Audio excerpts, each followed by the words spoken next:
Good morning, everybody. My name is Brian O'Shaughnessy. I'm on the Google Corporate Communications team here in Mountain View. First of all, I want to thank you all for taking the time to come down and visit us after a long weekend. I trust you all had a relaxing Labor Day, as did we. For those of you who think it was a brilliant marketing communication strategy to release the comic book, it's O''SHAUG.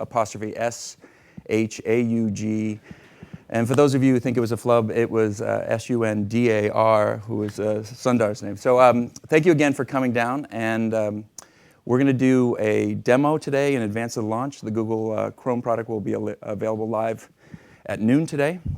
And Sundar will introduce you not only to the product, but to the team behind the product. So with that, I'd like to introduce Sundar Pichai, Vice President of Product Management at Google.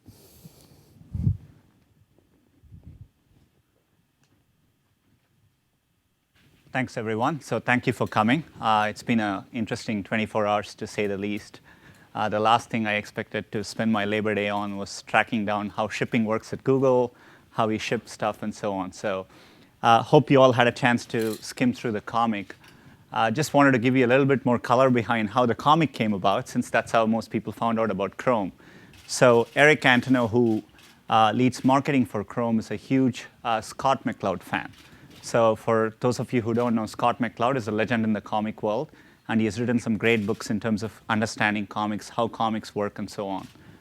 So as we were talking about how best to describe, Chrome is technically very complex. There's a lot of work that's gone inside Chrome, and we were looking for a good way to describe it to everyone else.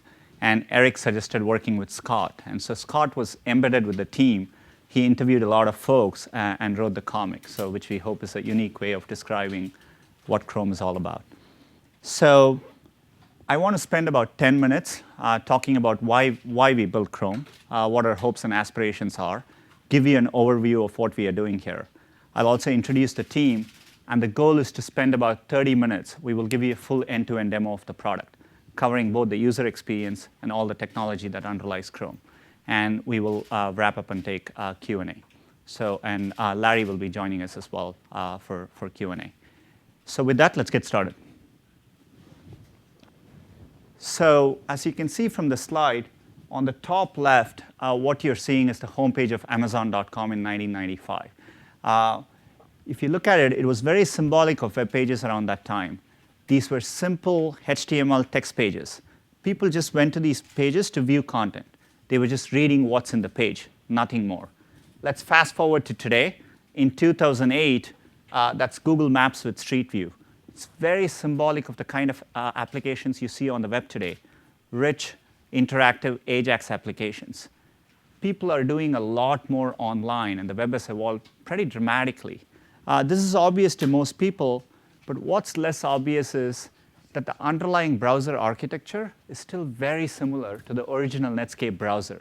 So the guts of how browsers work is still very similar. To be very clear, there have been a lot of tremendous advances in the browser space. A simple addition like XML HTTP led to many of the AJAX applications we see today. But we believe that browsers should evolve a lot more to keep pace with how fast the web is evolving. I'm sure most of you spend a lot of time online every day. At Google, we kind of take it to an extreme. Personally, I do pretty much everything inside a browser. I run my spreadsheets in a browser. My documents are in a browser. I collaborate in a browser. All my internal HR applications, my interview systems, HR systems, everything works inside a browser. So when you spend that much time in a browser, you start thinking about what are the kinds of things you could do if you rethought the browser from scratch. And that was the genesis of Google Chrome. Next slide. So our approach to Google Chrome was obviously deeply influenced by Google Search. So let's think about how Google Search works for a minute. Right? It has a very simple user experience. For most users, very sophisticated users like you use Google, you find it easy and usable. My mom and dad, who aren't that internet savvy, greatly enjoy the user experience as well. So it's very simple, yet powerful. The thing that makes it powerful is a very sophisticated core. So under the hood, we have our infrastructure, ranking algorithms, servers, and so on, which make this experience possible. So when we built Chrome, we tried to emulate this. So we wanted to build something with a very simple experience, but something which had a lot of underlying technology, which made the experience very powerful as well. So that's how we set out to build Google Chrome. Next slide. So this is Google Chrome. It has a very simple, streamlined look, which I will talk about in a minute. The dictionary definition of Chrome, by Chrome, it means the borders of a web browser window and includes the menu bars, toolbars, scroll bars, and so on. It's kind of an ironic name for our product. While we call the product Chrome, the motto in the whole team was, how do we minimize Chrome? We used to call it content, not Chrome. That's what we should focus on. Our view is that the browser is just an application. It's just a tool for people to interact with the sites and applications they care about. So browsers should not be self-important. We wanted to make sure people were forgetting that they were using a browser. So what does that mean? In Chrome, as you can see on top, there's a very streamlined Chrome of the browser. So we save most of the space for the web page or application you're spending time on. But it goes far beyond this. Ben Gujjar and Brian Rakowski, who are the key leaders on the user experience for Chrome, will give a complete demo of what I mean by the simple user experience. In Chrome, we don't interrupt the user at all. There are no dialogues which pop up in front of you and ask you to do something. So our goal is that the user should enjoy surfing the web, and the browser should stay out of the way. And Brian and Ben will talk about it in more detail. In addition, as part of this user experience, we have dramatically simplified search and navigation, two of the most common activities you do in browsers today. About 70% of your internet browsing is going back to things you've seen before. So we have spent a lot of time optimizing these two use cases. Next slide. So what's under the hood? So let's talk about what makes this browser powerful and fast and stable. There are three main components to Chrome. So the first thing is rendering engine. We use WebKit, which is an open source rendering engine, which is the same rendering engine which powers Safari, Apple's browser as well. One of the most important principles as we started working on this project was, while we wanted to give more choice to users, we wanted to make sure we didn't create a headache for developers. In fact, I was reading some of the comments on the web yesterday. There were a few comments which were posted out there. Oh God, one more browser for me to go and optimize my site on. We actually wanted to avoid that. So Chrome uses WebKit, one of the existing rendering engines. So we have not added another rendering engine to the world. So if you're a webmaster and your site works in Safari, it'll work automatically in Chrome. Why did we choose WebKit? It turns out to be very fast. Darren Fisher, who's our tech lead on the underlying technology in Chrome, will give you a complete demo of WebKit short while. So WebKit turns out to be much faster. It's a very simple code base, and it was very familiar to a lot of Google developers as well.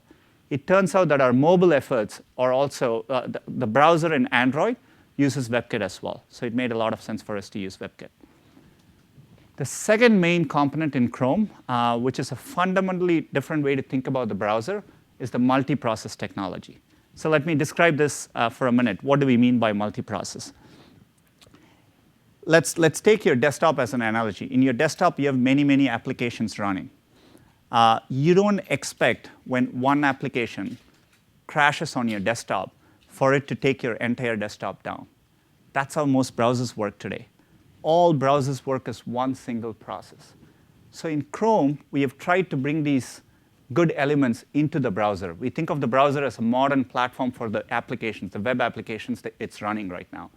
So in Chrome, each tab, which could be an application, runs in its own process, in its own environment. Well, what does that mean? It offers three main benefits. One is it makes the browser much more responsive and faster. Even if something is happening in one tab, the other tabs stay responsive. So from a user experience standpoint, the browser, you can continue doing all the things you're doing in the browser without any slowing down. So that makes the browser faster. It makes it more stable. I talked about crashing. In Chrome, if one tab crashes, you can hit reload and continue working on, you can go back to that page. You can as well continue and use the other pages. Your browser doesn't go down just because one application misbehaves. Your browser doesn't slow down just because one application is slow. The third thing is it enhances security.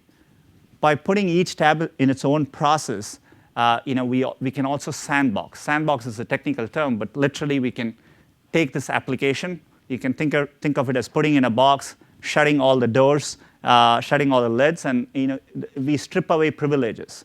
So the application cannot do harm to your computer. It cannot read and write on your computer. So it's a much safer browser as well.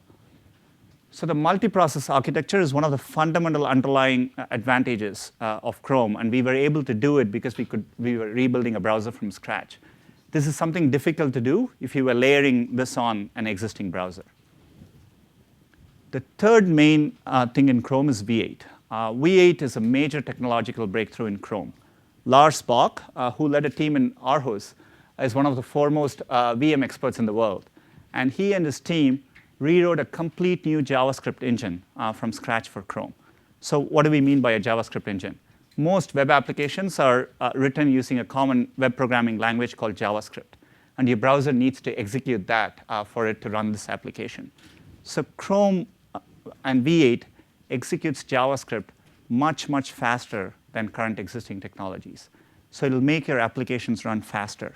More importantly, most web developers don't use JavaScript a lot because it doesn't run that fast in a browser. So with V8, we hope it'll not only run today's applications faster, but it will enable a whole new class of applications for tomorrow.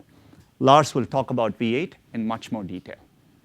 So that's the simple user experience and sophisticated core, which delivers a very stable, fast, and easy experience for our users.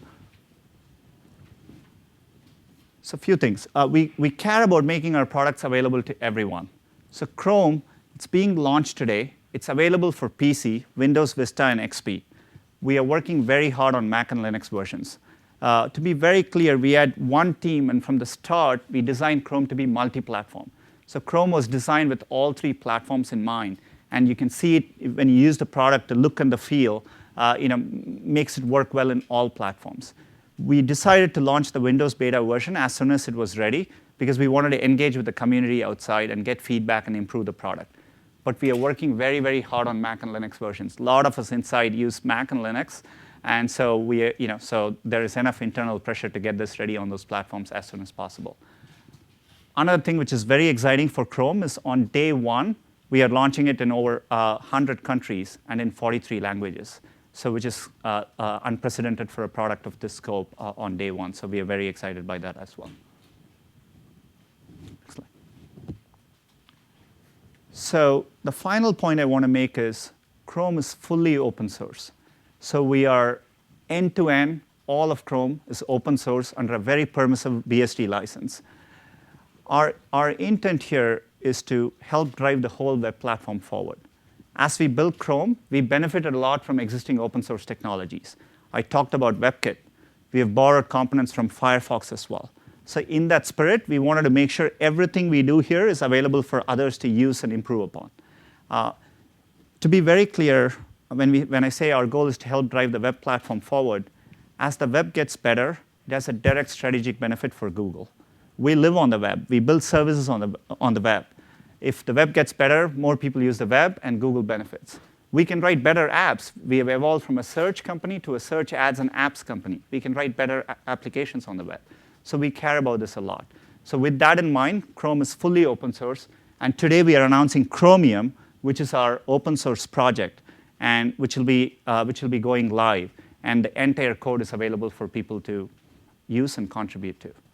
So with that, I'm going to introduce Ben and Brian. Ben Gudger is the tech lead on the user experience of Chrome, and Brian is the lead product manager. So they will give you a demo on the user experience of Chrome. Thanks. Thanks, Sundar. So like Sundar said, my name is Ben Gudger, and I'm the tech lead on the user interface for Google Chrome.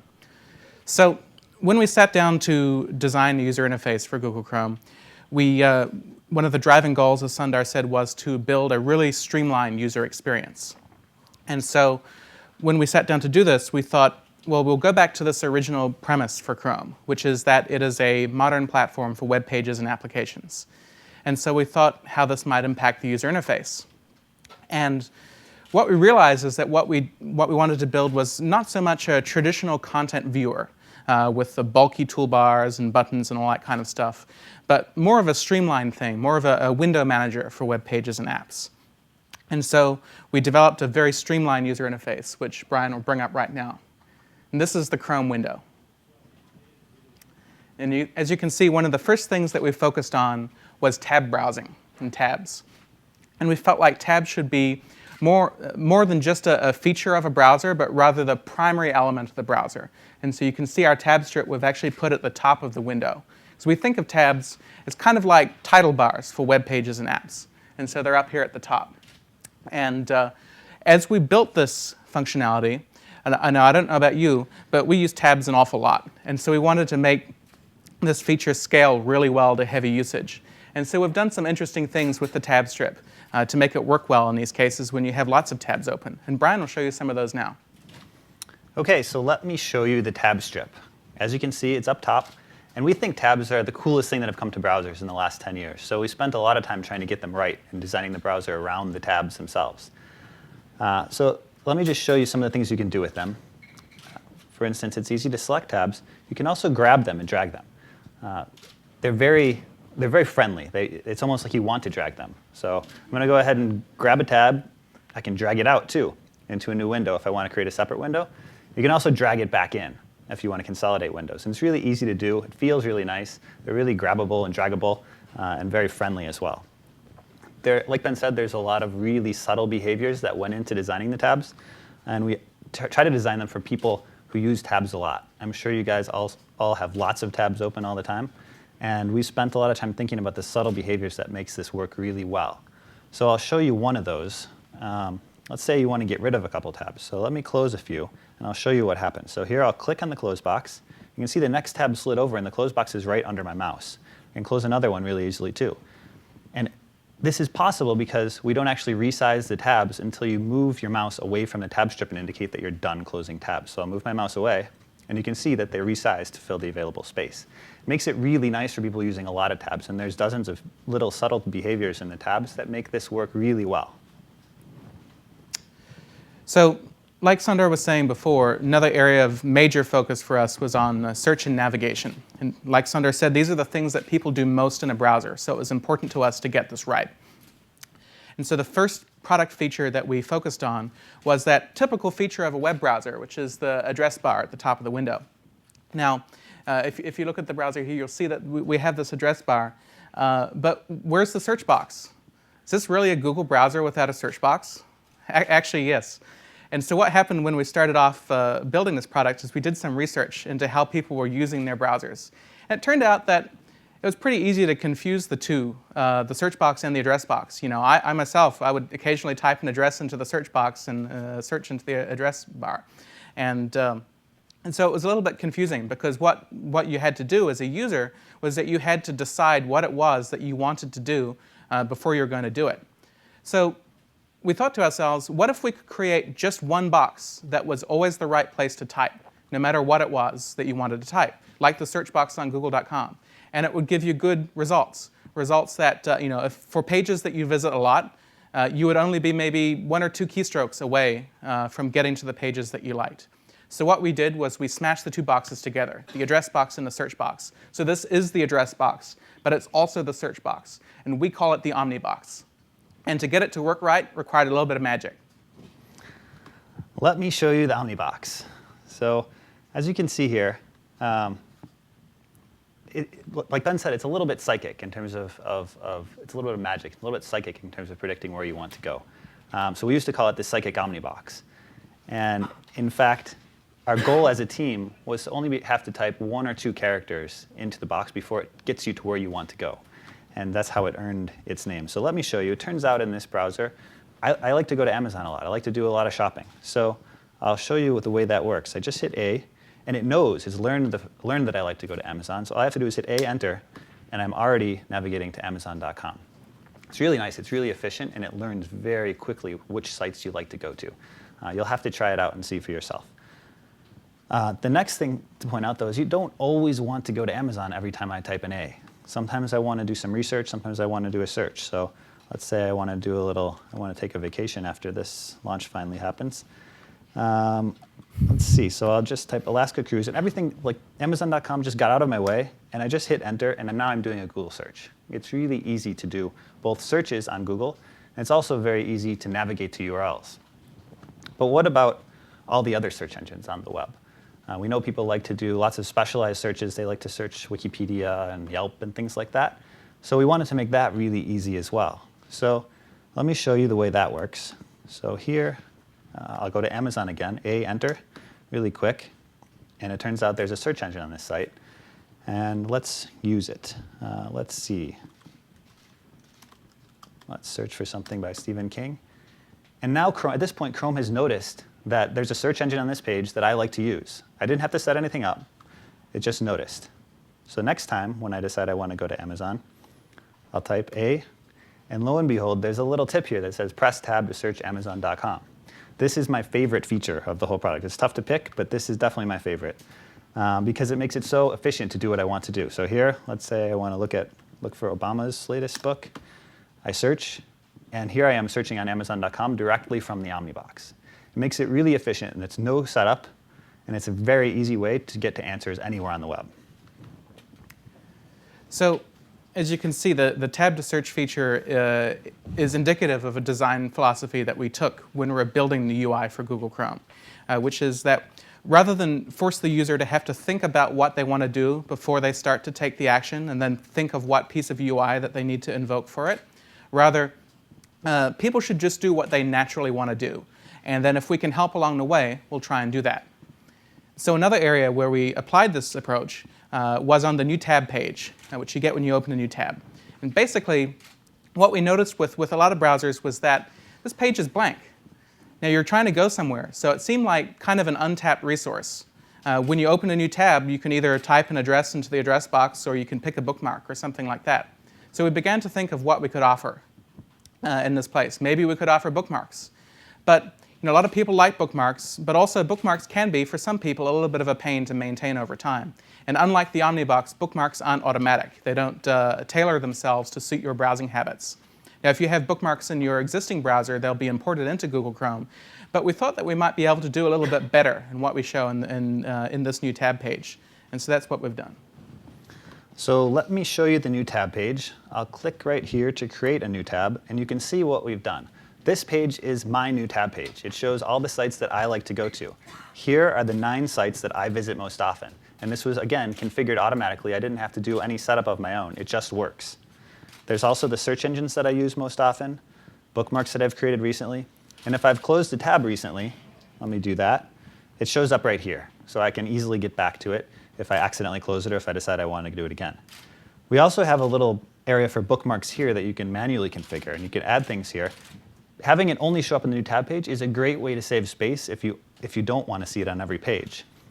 If you do want to see it on every page, it's easy to dock to the top of your window. I'll do that.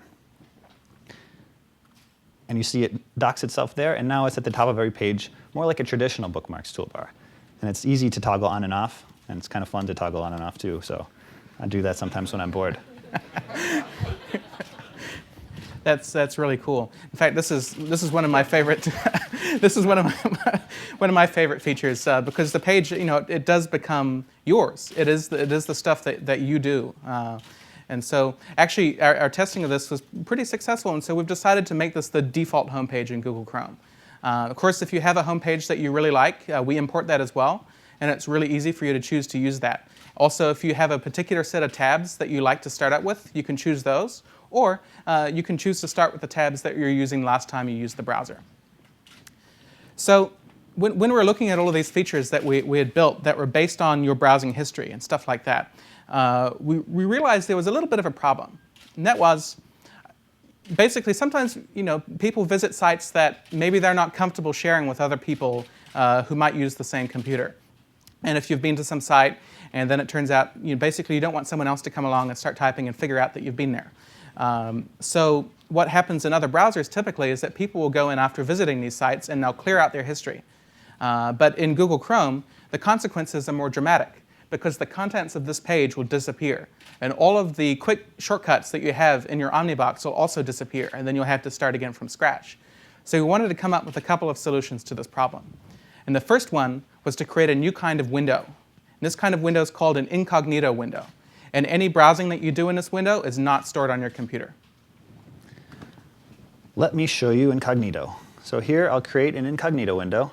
You can see that it looks a little bit different than the other window. It has a little detective in the corner to help you remember that you're in a special mode. And let's do an example of something you might be doing in incognito. I don't know what you guys do, but maybe I want to do a little bit of research for a friend, of course, who has a disorder. So I'll do a little research, looking around, trying to find a cure. And OK, this looks like I have what I need now. And just to prove that nothing is remaining on your computer, let me show you the history view. You can see the searches that I did for Obama and Stephen King on Amazon.com, but none of this stuff from the toe fungus search is here. None of the cookies remain in my window, in my browser. None of the cache information, none of that stuff is still on my computer. To be really clear, incognito mode is meant to keep information off your computer when you're browsing sites that you don't want to appear in your browser history. So as you can see, opening an incognito window is really easy. All of your existing windows and tabs stay open. It's not a experience that forces you to switch from one thing to the other to the exclusion of everything else. So you can just pop one open and browse for some stuff and then close it, and then it's like it never happened on your computer. So another design theme for us building the user interface for Google Chrome was to try and create an invisible browser. A browser that didn't show annoying pop-up dialog boxes at you asking you to click OK, cancel, and stuff like that. And so one area of the product where this focused our design was the experience you get when you download files. So here I'll go, using my bookmarks toolbar, I'll go to a site where I like to download some files. And we spent a lot of time trying to make downloads easy. I was really excited about the opportunity to try to make the download experience work much better. So here's a site with a lot of downloads. And our philosophy was you shouldn't have to do a lot of stuff. You shouldn't have to manage a lot of things to make downloads work. You should just be able to find something on the web and make it yours. So here, let me click a few of these, and you can see what happens. They come down into this little bar at the bottom of the page.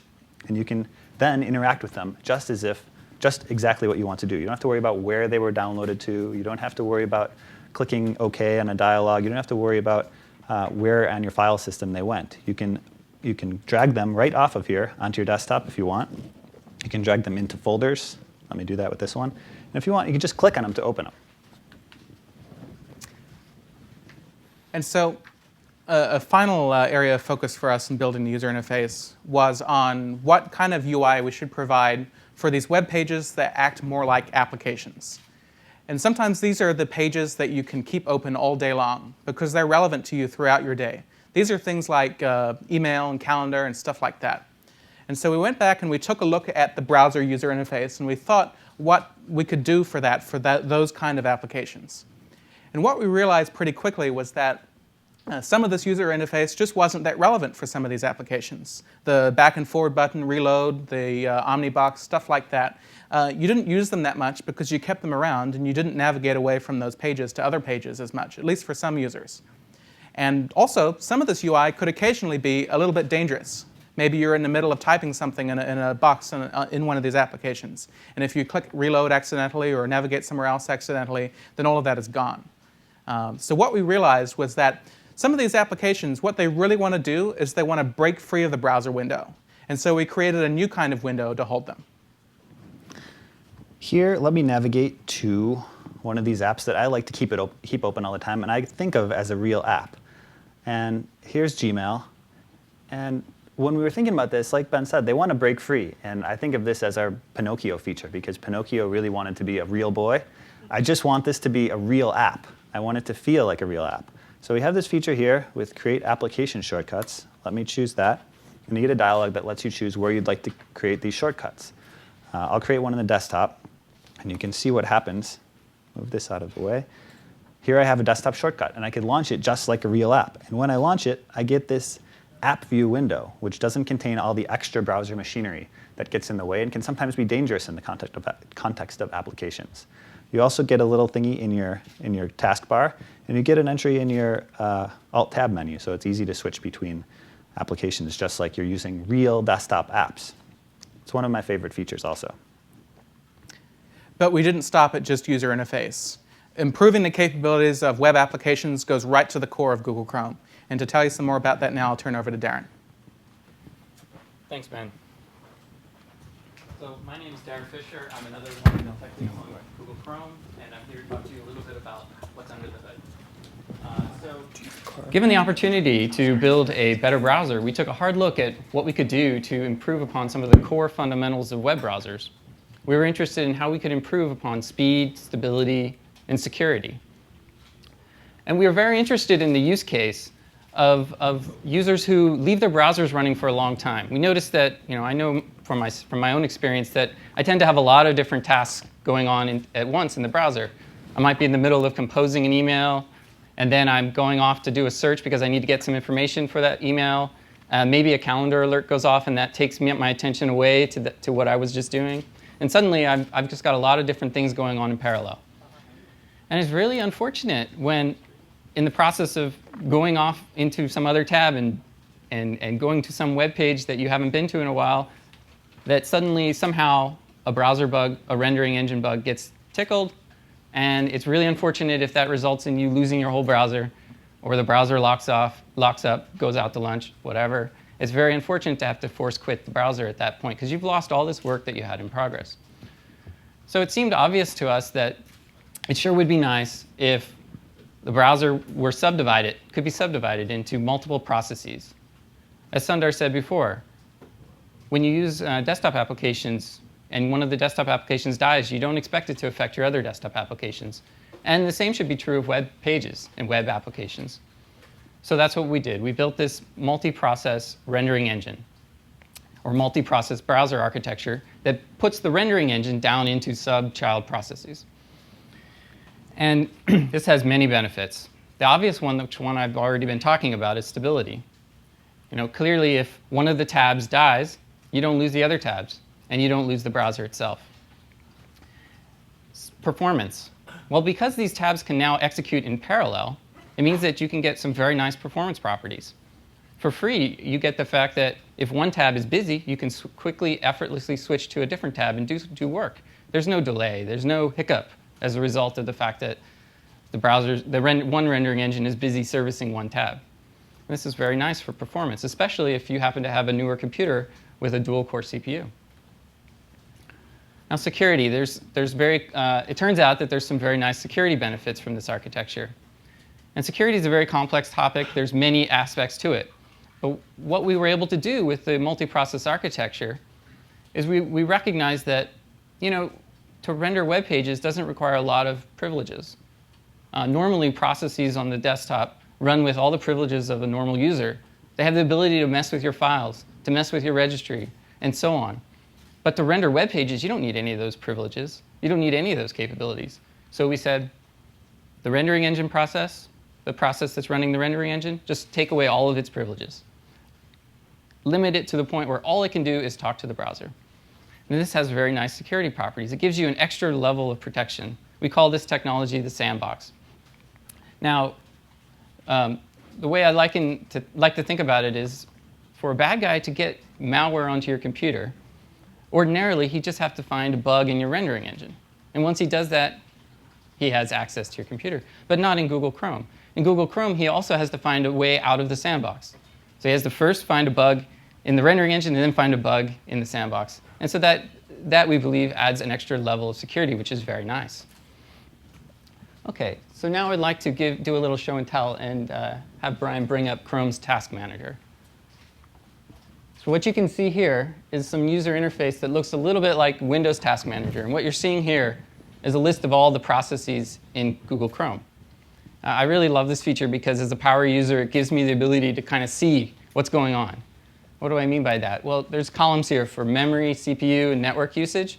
So for instance, you can see that maybe some process, some tab, is actually consuming a lot of CPU. That might be really interesting to a power user. And the rows here, at the top, you can see the browser process. Below that, in this case, there's 5 different tab processes.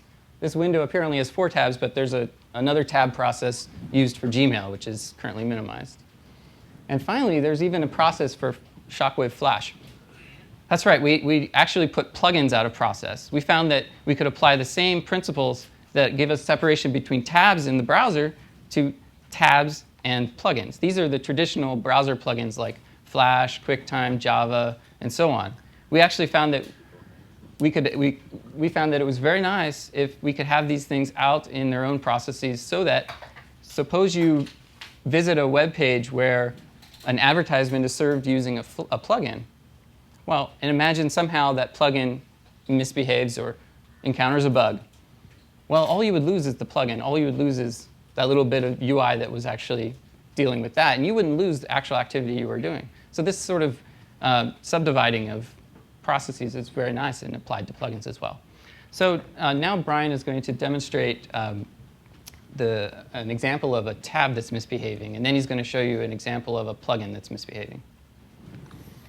OK, so here you can see we have the task manager up. We also have Chrome running here. And let me bring up the bookmarks toolbar so I can use it to simulate a hang. Sometimes your browser just becomes unresponsive due to something that's going on, and it gets stuck, it gets frozen. You can't do what you want to do. So we have a way to simulate that. And I've just clicked this bookmark, and now I can't actually interact with this page because it's stuck. I can't click on the links. I'm trying to click. I'm trying to scroll. I can't do anything. But the cool thing about Chrome in this multi-process architecture is now I can still switch tabs. I can still interact with all the other pages. I haven't lost anything. Instead of my entire browser being stuck, now just this one tab is stuck. And because the browser process is pulled out separately, like Darren said, I can still close this tab if I want to. I'm not going to do that, though. I'm going to use the task manager to do it, just so you can see how it looks if you were to encounter a hang of its own. So let me see here. Which one? Google News looks like it's stuck. You can see the CPU is all the way up because I have a dual-core machine. One of them is completely saturated. I'll end the process. And here we have the little sad tab. He's upset because something bad happened. But I should also say, just like before, I can still interact with the rest of the browser. Nothing is broken. I can close it if I want to. But it's also really easy to recover. I just hit refresh. I'm back where I was. And notice that even the scroll position is preserved. I was scrolled down before. We remembered that.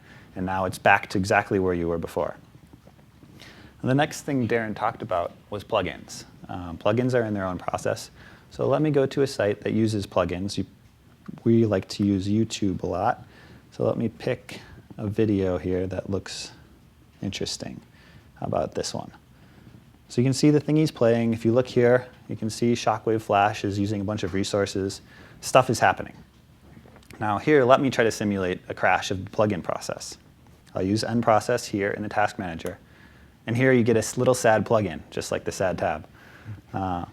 Sort of cute. We needed something to make ourselves feel better when we encountered a crash.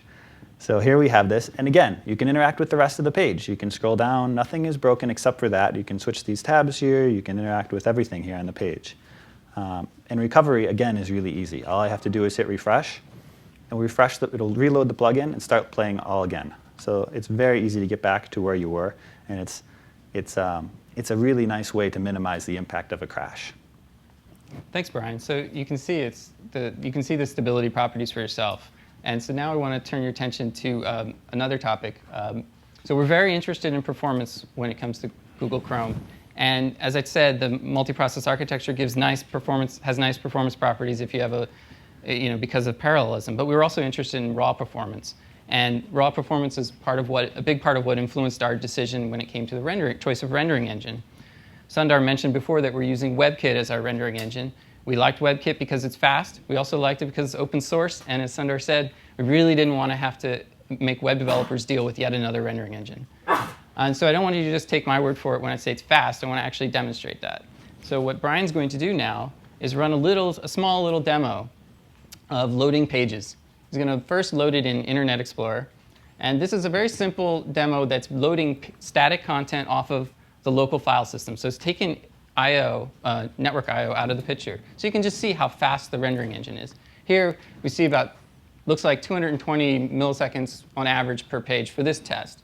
And we're going to repeat this test now in Chrome.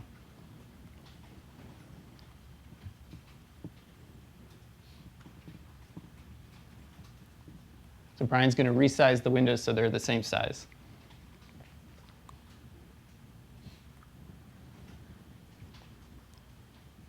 So I think that's a bit faster. And so hopefully you can see why we really were impressed with WebKit's performance. It's very fast at loading static content. It makes it so that our job is how fast can we feed data to WebKit? Then we know these pages will appear quickly on the screen, and it will give us very nice performance properties. Now this is a test of static content. And of course, the web is very dynamic these days. And to talk to you about our new JavaScript engine, which is all about making dynamic content faster, is Lars Bach. Thank you.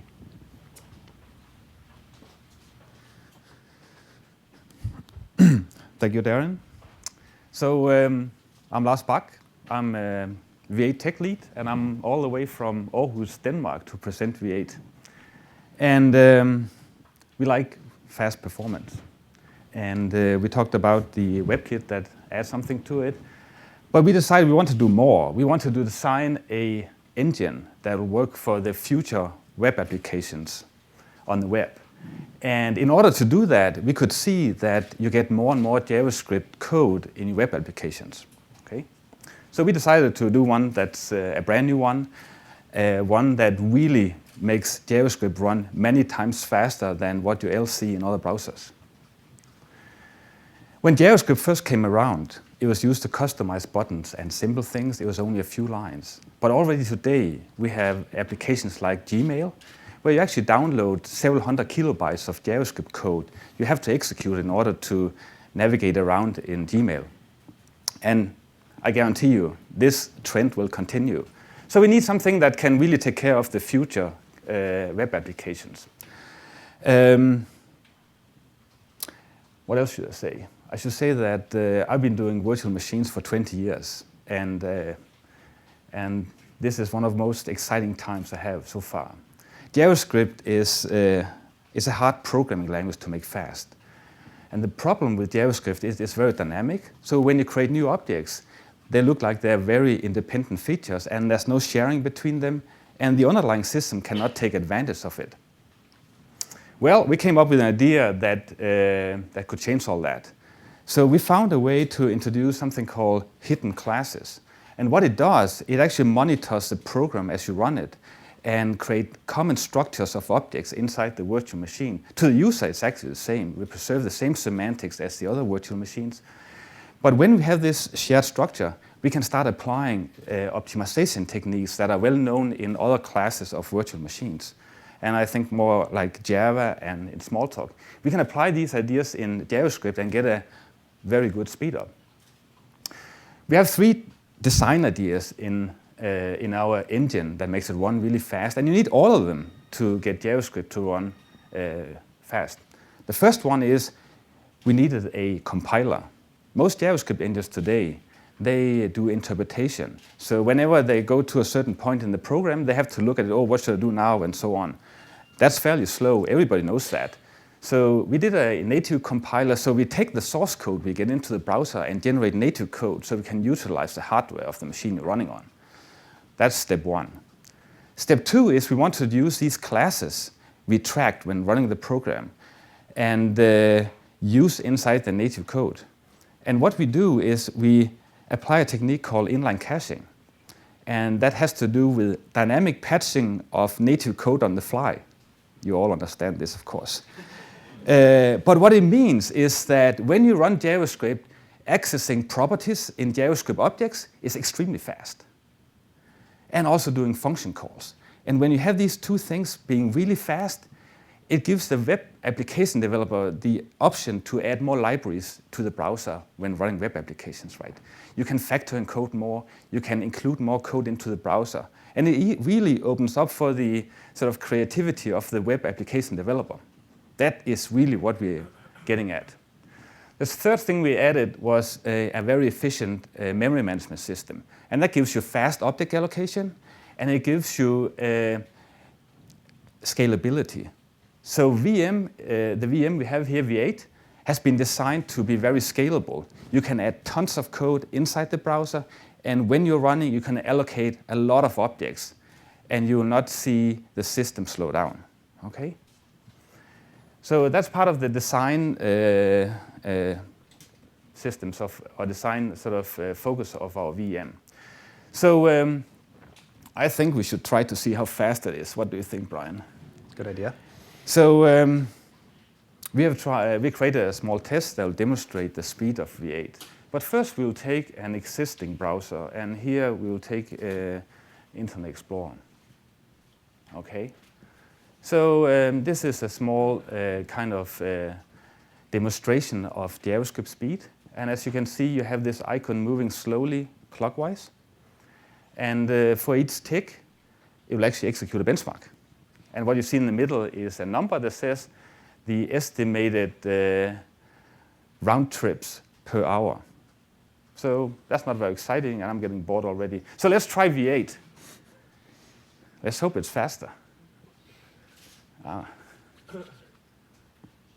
Oops. Not yet. It is somewhat fast as far as I can see. Now, when I went to school, this is actually a big factor. This is a big factor. So V8 is running way faster than the JavaScript engine inside the other browser. So I hope you're impressed, even though it's just a simple number.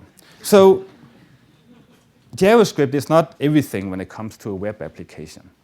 It is clear that JavaScript is part of it, but operating on the DOM and also fetching stuff from the net is important. But at least what we have done with V8, we have created an engine that makes JavaScript run really fast. Our system is, of course, open source, and the main purpose of V8 is to increase the performance bar for JavaScript. We want all browsers to run much faster, right? So the other browser vendors, they can take this and include it in their system, or they can use our ideas to figure out how to do an even better system. We like competition. And that pretty much concludes our system. Oh, one thing I should say as well is that when you get access to code.google.com/p/v8, you can find the source code there.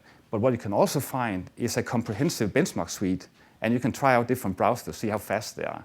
We have collected a benchmark suite with sort of medium-sized JavaScript programs that is a total of 11,000 lines of JavaScript. And you can use that to actually measure V8 against other browsers. So please go and try it out. Thank you.